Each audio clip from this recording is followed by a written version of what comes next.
Want to know how to record your transaction into either cash or bank? Well, no worries.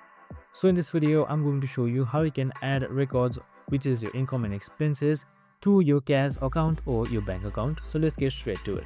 So this all starts with just simply adding a new transaction. So make sure you are under the daily transaction tab.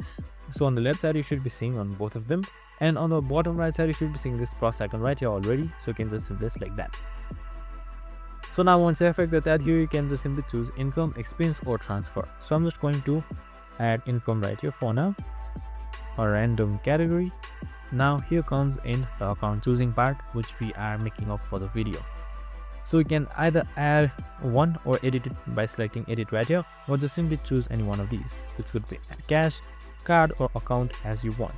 So by editing it, you can just simply add or just simply order it again, and that's it. Now again, this is like save. If you want to add notes, you can add it and you're good to go. I hope this video helped. If it did, make sure to like, subscribe and remain with us for more of these videos. See you in the next one.